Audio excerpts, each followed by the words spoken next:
il faut définir un Cortez, c'est quoi? Ben, Imka, déjà ce week-end, avec l'artiste et musicien Shaingenge Ibouba, faites-y en tout cas un tour. L'artiste Shaingenge, BCBG, a continué toujours à la kermesse Imka.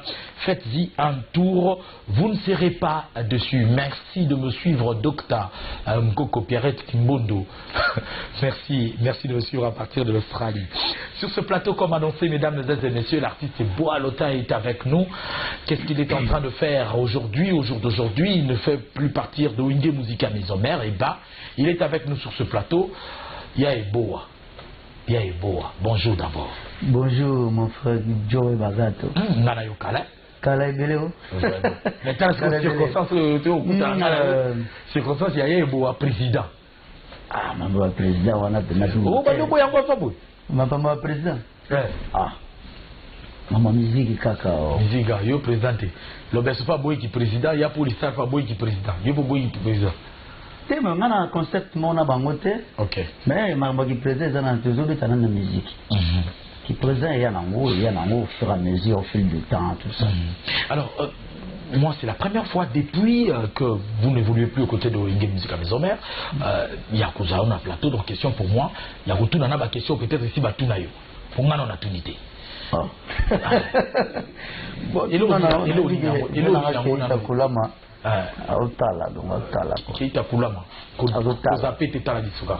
Alors, qu'est-ce qui s'est passé? Et bon, l'hôtel quand même, on a eu un souvenir à Paris. Bakota porte de la chapelle ou on a venu na collègue na maman à Kala. Ça doit être les lions. Studio Marcadé. Ils ont travaillé dans Vinson. Binomi Balekaka, sans baptiste nos souches. Mais qu'est-ce qui s'est passé? Non, mais à chaque chose a son temps. Si on atteint un dépannage, on travaille bien, trop bien dans les rois de la forêt. Et on a salué Place Azali, on a parlé au Ransonic Place Azali, on a fait ce bon dimanche. Et puis, on a vu la sous émotion.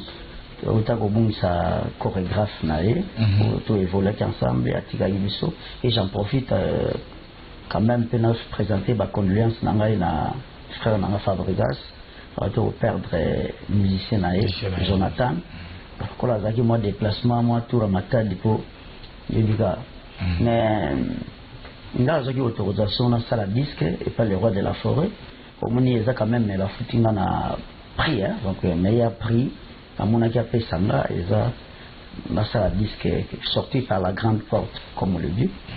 Voilà. Ça ce n'est pas une solution de dernière minute pour nous échappatoire, en fait, pour nous réponse dans ma question. En fait, parce que pour Yozolo Bawana aux autorisations, nulle part la voix officielle de Erason, soyez-moi l'obité peut-être que chargé à marketing, je ne sais pas, porte-parole, le bango que non, le roi de la forêt a disponibilisé.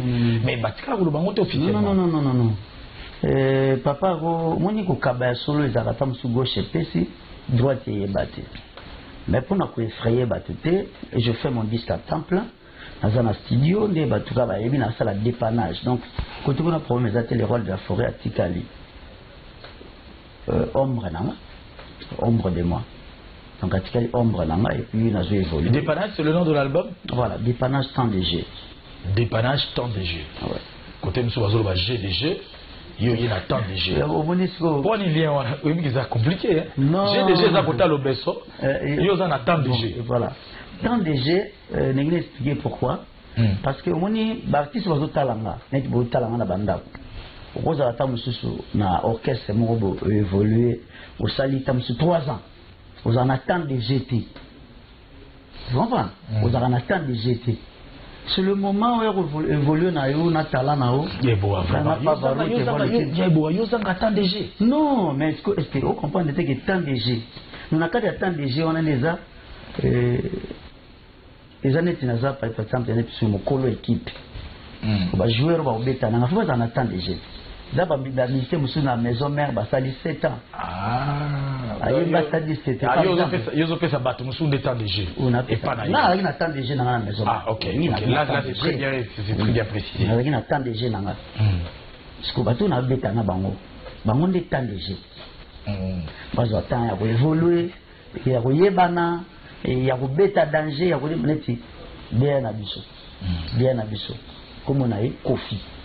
Oh, autrement dit, cassez-les-moi. Voilà. Alors, c'est que moi, il y a au moins, vous savez, il y a Ailio Banzemo. Bon, tu n'es pas évité. Ça, frère, tu as évolué longtemps à Pavido, Congo.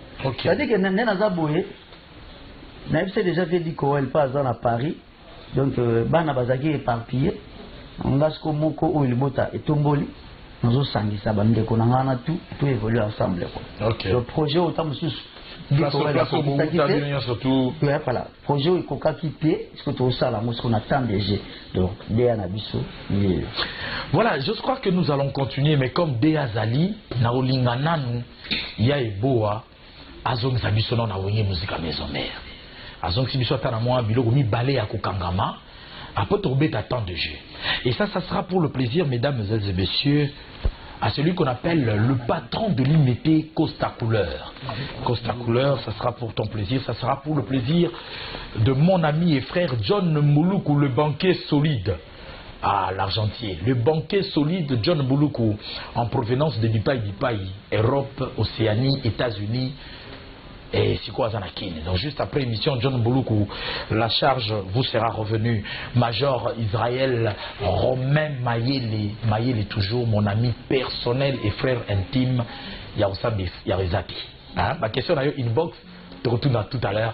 L'artiste musicien est avec nous et voici Ilbo Alota en version Wenge Musica Maison Mère d'abord. Ezayo, oh oh, epai nataka yanga miso, oh, epai motema nanga esipedike, ezayo kakayo, Adrien Mukiadi. Ezayo, oh oh, epai nataka yanga miso, oh, epai motema nanga esipedike. Ezayo kakayo Adrien Mukiadi. Mukianga moko. Très attendu. C'est tout il attend déjà. C'est mon au Kalananga. Au Kalananga c'est ma bête. Non, mais ça fait ma bête. Bon, tous t'as déjà moko. Après tout ça. Foumi. Ah, vous t'as la boue. Fungola matoi na yoyoka. Oh, oh, oh, oh, oh, Daddy Tata. Parasusi na ngai, Daddy Tata na ngai.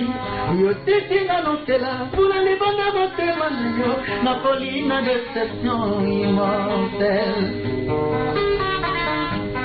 Pasero kolompota, feti na mboka nzinzi, esengo na chakura momizindi, matanga na mboka banya maboga, bugisi ya bambandeko. Na limite, mama abosi mwana, abokola kole, jura leki, sayemeka, machina eme makaba, priya mapure na matenda kuma, oyanga nde kufa, na wenza bolingo soko keisomba nyonso.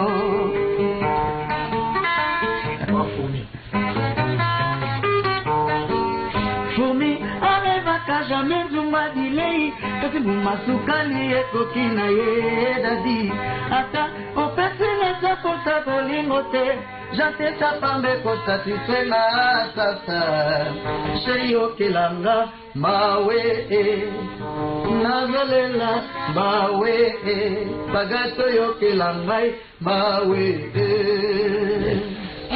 Yaeboa. Non mais c'est-à-dire que bato abeti maboko tina mutamaneti ya mundele na régie abeti maboko. Non mais c'est que ça des gars. C'est que ça des gars. Merci beaucoup Calvin Poutou to soela yo maramboyo mon manager Calvin Poutou le frère à Peggy Kazadi to soela no makamboyo. Si vos questions na yangoyo. Yaeboa Calvin Poutou lo biboy. Abi yimsa ya Calvin Poutou. Ando sega lo dipani. Ya monda win. Monda win. Alors bi azana crainte moko. Azana crainte moko que Yaeboa Baibio chanteur de charme. Mais que ose un album Mobimba. Azo banga que charme et lemba. Ah, ok, on a 500. Ah, il y aura réponse dans la guitare. Bolingo ezali nzela epekisa bisana basango baleka ye bapaster na bapagano bazoleka ye otena ndei mpona salizuwa otena ndei mpona salizuwa yango wana yokomi obwakisa ngai yango wana yokomi opesanga mokongo oye tout chose aura loué la vie et les goûts ma cinq sens nangezo sala susute likolo ya bolingo likolo ya bolingo likolo ya je t'aime parce qu'on a nasili nanu posa te apeti na mikininga te libiba yombe eza nango pesa bonte sokyo soko soko soko Non, on a évité quoi. Voilà la réponse au festival. Réponse à moi. Donc on va faire avant. Mais si on crête nous sommes mis les ali. Outi na place à chaud et à chaleur générique. Yo to yebio na nego sala bongo ba bémol ba mineur donc qui ça boum boum boum et puis si on sala bongo nous grand frère nous sans kubala yi ku baksati tango yo traverse bi mbalé tozo panga e katom mais côté générique.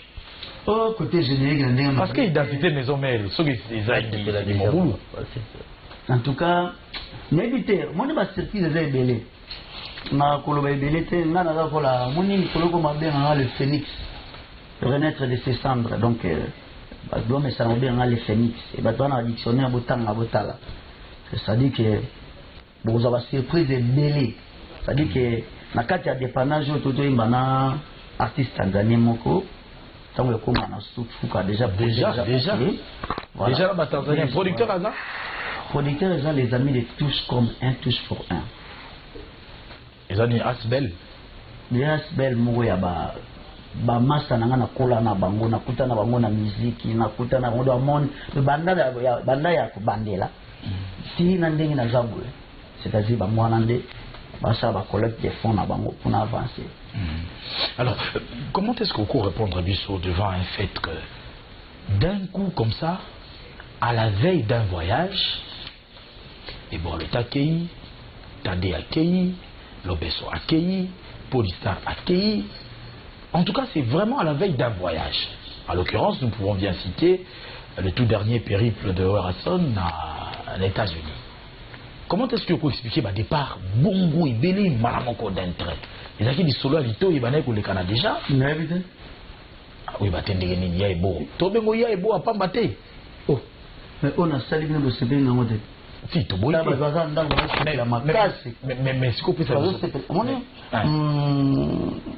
nga nakotaka mokolo nanga ntango mpe bakabelinga na mokolo nanga comprendre donc mutu na mutu akotaki na mokolo na ye asali mpe mamu na mokolo na ye bozeli période moko te période te eza ngai déjà nde nazalaki nazwaka nanga déjà autorisation kutu avant kutu sola kotango te papa tikako te nga nazosala ba ironie te nasala ba ironie te nakotaka par lettre te nabimi mpe par lettre te comprendre voilà donc eza bongo tutika mais ce n'a bien à s'en tenir quand on a les caméras d'autorisation je me rappelle kasna sifet ok ça va neti ngai déjà ezaki déjà comme apesani nga disque nanga à temps plein je dis bien à temps plein naza fonctionnaire te mpona loba soki mise en détachement Kazera. Ok, ça va. Donc c'est-à-dire que ngai nazo ba cadeau trop. Nazo ba cadeau trop ce que tala cadeau asuka. Dépannage. Voilà. Donc cadeau les ba cadeau et belé. Surtout là. Tourna. Chabel Chombo. C'est pas pour Sami Chen. Jani Bakika. Dès les aboués, la vision partout dans le monde, en Australie, par Justin Kanou, le mystique.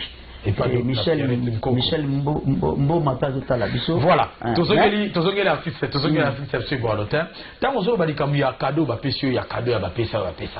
Je me rappelle ici sur ce plateau, lors du tout premier numéro, il y a HD Lengi O Ngai na présenté Awa, Nayamba la voix autorisée et Oyo monte jamais à Kokiko. Qu'on contredire Yahweh Rasson, Yakim Pouy, on a plateau. Et à côté de lui, il y avait le tout nouveau directeur. Ombre Nangai, Ombre Nangai, Ombre Nangai. Pardon, plateau Nangai, s'il te plaît. Nayamba Bango Awa. Natuna Bango situation ya Tade na. Il y a beau, jusqu'à preuve du contraire, c'est ça la répétition. Mais, nous l'obité position na bango ezanini, mais mon arasusu n'a pas répété. Ça c'est la voix autorisée de Werason. Parce que yo zolo baké, ça yo cadeau. Après ça mon place ni na téléphone. Là au côté na ba détail té, pour na zaper mutu lokutate.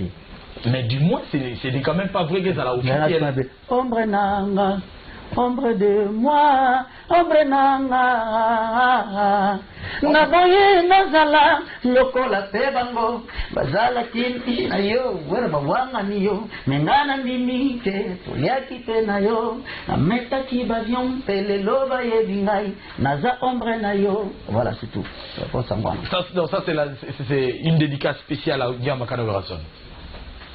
Ombre de moi. Ombre de lui, l'artiste est avec nous sur ce plateau.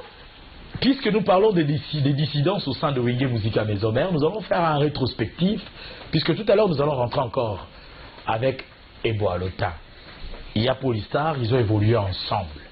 Et lui aussi est parti, mais de connivence avec un collègue autre, un jeune frère à lui qui est Lobesso. Lui, il s'est exprimé aussi au micro de HD Lengi avec Château, caméraman Yamikolo, Château, tout c'est la nom Château, en image.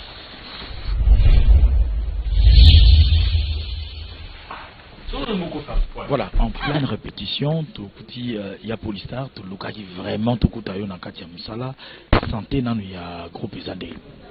Ah Zoé, ndozo mona ka ndenge zali, boulot kitoko, omonika ndenge zali, na ko chekaka.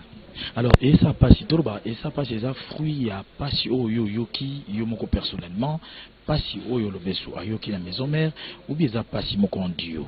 Et ça passe, c'est ça qu'a neti, ok Naomi, mon mwana moko ana na balabala, ala taka musique, après ça va tout passer, ala taka mabe, ala kitoko makasi, mais ala taka mabe, ce qui peut baluki alingana na été, fier eleki. Alors,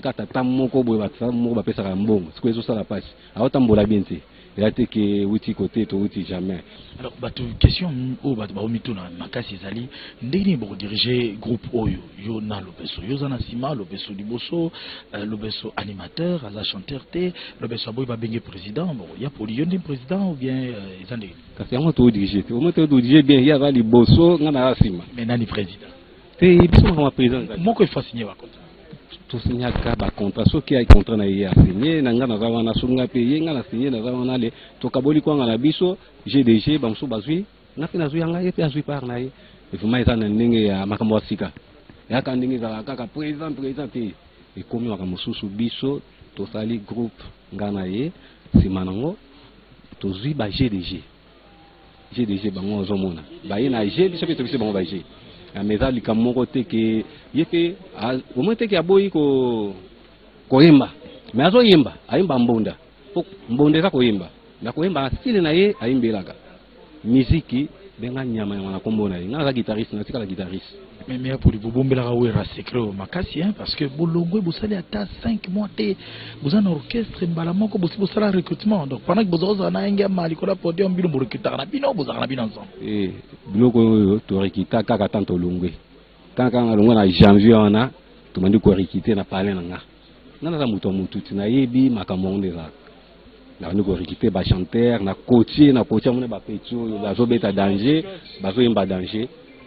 c'est que mutu soit bi boulot ezaka likama bi ote so nde boulot ezaki te ngai na beta ba gato bi 20 ba bosi ana ba l'équateur na beta mona expérience on ezali vous comprenez les relation nini excusez na kato parole ba relation ni yotika na ngona wenge musique maison mais particulièrement na werasa te relation tango bien wana va boss big boss to utinga sali 16 ans na wenge esenga ki na longwa ezaki problème te na longwa sa mo makambo na ngai quelque part ezango mabete to so na pété eloko te na longwa na ngai kaka na sa mo eloko na ngai ezati mwana so akoli akokende na epe akofanda ka ti papa libela te so papa pe mwana ke ya sali ezaki bien pour na honneur na ye pour na ndako ezati ke to kanga makaka libela te ba muso bazo ya sima pe faut ba ya pe bazo pe place kuna ngai pe to sa eloko mote to zui ba to belé parce que mon boulot oui bi maître va danser nani a remarqué te na ibi te mettre ke tseko ye mo pe amoni alandi biso to iba mutu te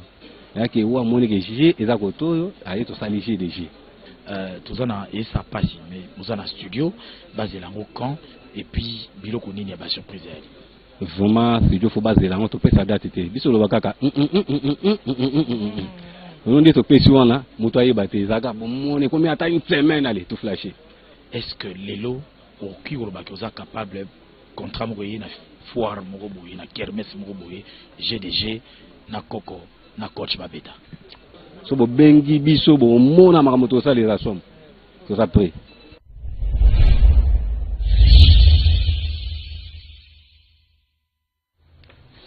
Voilà, là c'était donc il y a Polystar, la réaction sur le plateau. Yaya, GDG. Oh, c'est déjà français. GDG. On a la réunion avant. Contenu à GDG. Non, mais il y a dépannage temps de G. Tu comprends? Donc, ils ont soit pensé. GDG. Ils ont essayé. J'ai naïe, catégorie Kanyaka. Est-ce que vous me dites que toi, côté moi, on a surtout beau faire ça temps. Temps de G. Temps de G. Ça veut dire que ce que vous voyez, vous évoluez dans le bêta. Vous voyez, vous voyez, mais solo rabino na batade na oh mais ngana éviter na problème na bat parce que tout ça bat déjà molaka to yebi pa ikokenda raté naza na problème na motute sauf que tam sur tout ça na philosophie moroté. OK donc voilà na ba piroger ba tout ya wenge donc ba tout ya wenge ya lelo na ba oba yepe kutu na ba oyo ba bakisama donc aux arabiens. Alors puisque ceci na ngazaka que musique à Congo évoluer tout ça comme tout cola moi mokié na penser na voilà comme musique à moi zalaka yango na ko respecter quand il faut ko respecter quoi. Puisque vous va ko respecter hein, puisque vous va ko respecter donc vous rappeler parce que quelque part ba manque il y a ba manquement il y a ba parole pour subir moi manquement et ma parole et tout donc il faut tout respecter et là on nous a reproché chacun yo personnellement na ba tenancier il y a orchestre ba leader il y a orchestre na neta TV na TVT mabeza na TVT na ibika ke souci na ngaza ke ba grand nyonso ya Congo batala fléau oyo eza na musique na biso ba problème to za nango ba lutter contre ngo pour quand même plutôt évoluer quoi. C'est que fléau ngo ozo beza fléau ba départ ba musicien. Nazo ba départ te fléau to za nango yebi yango musique na biso piraterie, c'est ça sans producteur to za de le fait de nous-mêmes, on se débrouille, lo so ngata mse ba junior choboté, ba Anthony système te, ce qui za la dikunité parce que tu dis ba yombete ba dadi tamba te les grands détaillants fleuris, matamboué donc so ba ngote tamusumbe na studio na kota te. So pe Masarangai allait mingoloté. Moi, il n'y a que des studios. Tu vois, on n'a pas de problème. Peut-être pas de problème. Il faut pas lutter. Kolongo est comme ça. Kolongo est aussi là. Bon, tu vois, tu vas botter bana ba kabon. Bon, botter na mototé. Bon, kabon. Quand kabon a peine ko, ils sont normal. Mais eux, ils ont problème à ma casse. Ils ont des lutter contre. Bah problème wana donc dans l'ensemble ya mwana na kokoloba mais quand même ozo reprocher na leader au boy kolobango awa parce que et ozonge la payo en tant que leader na zo reprocher bango rien eza ba compagnie na bango mutuna mutana philosophie na ye mutuna mutana comportement na ye ngape na zo na philosophie na ngai donc na kosala te oyo nga na zui na maison mère ya bien yango na kenango oyo ezaki mabe etikali kuna. Donc ngao bando tuna nga mingi makamulanga. Aujourd'hui, ce qui est l'autre aux ans dépannage, hein, dépannage, temps de jeu. Merci aux autres devoirs, Nanani. Merci. Ce que tu es aujourd'hui, tu le dois à qui? Il y a le besoin de en colo. Tu vois, tu es déjà. Oui, bah, qui est? Si, voilà, chrétien. Il y a le besoin de en colo. Il y a mis balai, na pesa on a les rois de la forêt. Et il y a mis ça, na pesa yango, na dit qu'on doit Congo. Voilà. En fait, tu cancelles le Congo inversé Baol. Mais c'est bon. Tu dis au Congo, encadré à propulser ngati. Na pesa y na savoir, bagage, talent. Bimisa y ma manine. Parce que fiento na zwango a propulser en wa tomboli en wa pousser en. A baxi formation pe. Hein? A baxi formation. O mais ya grand formateur ba satendeni. Ah voilà. Tongana na grand formateur et puis ba mise botalanga na TV. So y pa na ngo za na idée te na former. Donc il former déjà pour avoir besoin de temps de jeu. Yo ngi ba ça net ba ça na te ba former yo ba baxi ma formation. Je charge. Hein? Ça charge monsieur soir. Ah OK. Et on a sous charge monsieur. Il faut jouer ou abetaka déjà na mabuelu, abetaka déjà na renaissance, abetaka comprendre, abetaka déjà joueur abetaka déjà quelque part, a déjà joueur, to penser qu'à temps de jeu. On a tant soit vendre la CT banaba. Vous comprenez? Vous êtes monsieur pas les qui trop métallen zali. Monsieur to reçu sur ce que ça anime comme autorité morale. Ndeba benanga le phénix, autorité morale. Donc nako timisa de azali masananga d'artim pa kazawana José Satellite azali ton appétit na biso Shiki azawana Seda azali nana anzambe na ngai Seda na fallait pas Sergio Sali marmoabe au solango fallait ya Seda na comprendre pas être au kinde tout ça danger te to kita na lia répétition to ça de na répétition ni ko na ya banate pour na zana kulu dimba pena ya kulu dimba ya solo. C'est-à-dire que concentration. Na kuludimba na zana besoin ya kuteka image oyo nani et communauté, c'est-à-dire que ozi moto banze monyo na oyemba za ngate na oyemba ba sens inverse na oyemba to kina sens inverse mo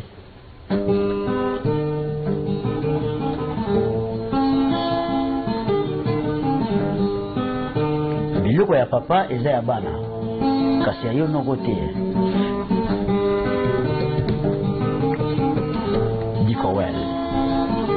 Ibala moke zalaka te o kitisum Ibala moke zalaka te o kitisa motema konsama e eloko yo kombo bolingo zala na patience bongo lia nguma mopepa mabele kiye epikoli d'espoir nanga e ba rendez-vous manqué lo matana komiko banga e voilà le système là on a compris on go tumula batuma trop nana tumula na misusu na lobi bien biloko ya papa eza ya bana kasi yo non côté ya non côté ma phrase to ko analyser yango alors non les informations des dernières heures on nous apprend que contre toute rumeur sur une certaine mort de Ridi Amissi, l'artiste se porte bien. Et présentement, Azana Pepo a Okitana Poko. Nous avons vraiment vérifié l'information, on nous a appelé partout, il est malade, hospitalisé, non. L'artiste Ridi Amissi, déjà ce soir, il regagne Kinshasa et déjà ses activités vont reprendre bon train au croisement Kabinda et Mouchi. C'est là-bas qu'il répète et il se produit tous les vendredis soirs. Donc la charismatique Sergine Rehema, ta star, se porte nickel. Merci à celui qu'on appelle Jacques Mabungu Mubangula Zakondo, le coiffeur par excellence de Redi Amissi et de Robino Moudibou. Nous rajoutons en dehors de l'actualité que nous vous avions annoncé en début de cette émission que ce dimanche, il va se produire au balcon de Bandalungwa à Paris. C'est Paris comme on dit. Le 12 août, l'artiste va prendre la route de Congo central où il va se produire à Kingatoko, donc dans le Bas-Congo. Et le 13, je ne sais pas comment il va faire. Après Kingakoto, il revient à Kinshasa. Et cette fois-là, ça sera pour se produire le 13 août à la kermesse VIP Mall chez Charlie Moshana. Il a bien pensé à faire un tour à la kermesse Mall VIP chez Charline Bochana. Donc, couloir, il y a Ifasik. Bako sauter, na moi bandelo, comme moi makelele. Mais pour n'a tekene, pe na souka. Pour l'équipe porte Ifasik, qui na souka aux droite. Kermesse Mall chez Charline Bochana. Merci, honorable Charline Bochana, pour cette kermesse. C'est le Oscram le 12 août. Il se produit à Genève, en Suisse. Et Lacoste, lui, par contre, il confirme sa tournée africaine à partir du 20 août. Il va commencer à Lubumbashi, Likasi, et en fin de compte, il va tomber sur Tanzanie pour d'autres éventualités des productions musicales. Tozo tendre Nasuka émission, mais Tobeta, Tokotana, nous avons un programme, il y a studio. Et comment on a niveau exactement? En tout cas, studio, na commission, ba frère, ba vieux, oyo, ba soutenir nga. Tout ça, on a besoin toujours, il y a main d'œuvre à battre pour nous évoluer, pour tout. Donc, pour nous évoluer vraiment, tout qui est bien, ba guitare déjà, ok, style déjà. Sauf que studio, ils en ont un quoi. Ils en ont un là. Mais vous quand même m'appel. Oui, m'appel, na battu, na annoncé numéro. Numéro où il va contacter c'est le moment tête Tendai le miraculeux Maboko Bank ouais Maboko Bank Motomoko bien pasteur miracle voilà il y a Barumbu na PCV pour bon dimanche face à Zali fier d'être Barumbu donc na sali appel na batutu ou balinga pas varoute peut-être les lots négligés mais vous allez regretter l'objet de pourquoi na tcheki le beaucoup à tout ça battu pour qu'on a tout et il y a mon asseli en dépannage donc déjà dit qu'il y a le bosso à vie na lo sala opena na bokebi nyonso na boania nyonso na za na besoin de contacter biso na 0 plus 243 81 53 63 777 donc 81 53 63 777 donc on a besoin CG Nabiso et puis pour la casting pour les musiciens va bien un numéro on a mais casting exact pour 2 jours lundi mercredi pour recevoir tout à la talent donc ça va bien to PC adresse boyi